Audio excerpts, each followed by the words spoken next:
عاوزين يضربوا لنا قناة السويس بممر جديد. ممر الاقتصادي اللي بيتكلموا عنه او ممر بايدن زي ما اطلقوا عليه، اللي للاسف واقف وراه دول عربيه الغرض منه ضرب قناه السويس، رغم ان الفريق اسامه ربيع رئيس هيئه قناه السويس بيقول يعني القناه بتاعتنا ملهاش منافس، او وزير النقل والمواصلات الوزير كامل الوزير بيقول ان احنا خارج المنافسه والممر مش هيأثر علينا. لكن مصر سابقه تفكيرهم بكتير، مصر عامله حساب حاجه زي كده واشتغلت على ارض الواقع، واحنا اللي فعلا كان يقلقنا هو حلم اسرائيل انها تعمل قناه بن جوريون، والقناه دي هتبقى موازيه لقناه السويس، واكيد طبعا هيقدروا يعملوها ويحفروا القناه في 3 شهور ولا في شهرين، وامريكا وشغل الصهاينه هيشتغل وهيضربوا لك قناه السويس، وهيكون اسعار المرور فيها ارخص. ولو انت دلوقتي بتعمل $1,000,000 في الساعة من قناة السويس، البيضة الذهب دي مش هتلاقيها، لأن $1,000,000 ممكن تعملها في سنة كاملة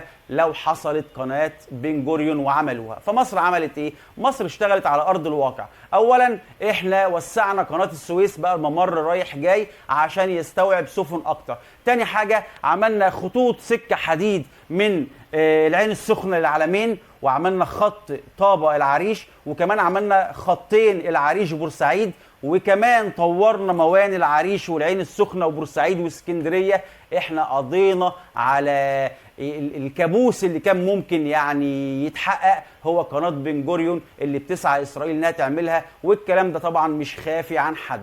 واهم حاجة مصر عملتها دلوقتي هو وقف تسليم الجزيرتين تيران وصنافير للسعودية. ليه؟ لأن أنت لو سلمت الجزيرتين بعد ما كان الممر من جزيرة تيران في مياه إقليمية من حقك تفتش السفن وتشوف السفن اللي جاية سواء بقى كانت أمريكية إنجليزية من أي جنسية زي ما قال الزعيم جمال عبد الناصر، لا ده أنت المياه دي هتبقى مياه دولية لو سلمت الجزيرتين. يعني من حق إسرائيل إنها تعمل بقى في النهاية كده تعمل القناة اللي هي عايزاها. فمصر وقفت اتفاقية تسليم الجزيرتين تيران وصنافير، مصر وسعت قناة السويس، مصر عملت خطوط سكة حديد ضربت بيها أي أحلام ممكن إنها يعني تيجي في بال الصهاينة. ده اللي كان يهمنا وده اللي كان يؤرقنا وممكن يعني يسبب لنا فزع إن أنت يبقى في بديل موازي لقناة السويس.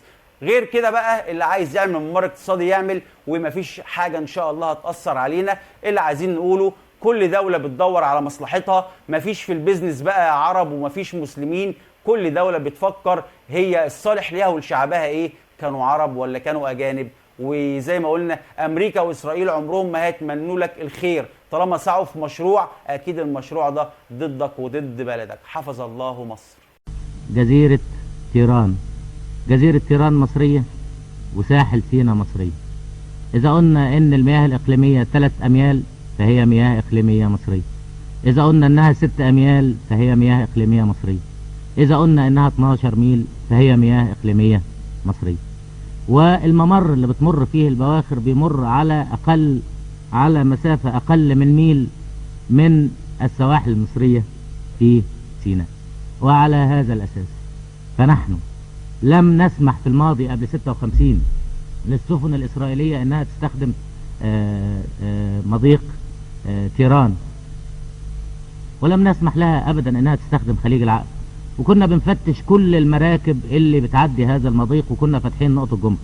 المراكب الأمريكاني فتشناها، والمراكب الإنجليزي فتشناها، والمراكب الفرنساوي فتشناها. كل هذا الكلام استمر حتى سنة 56.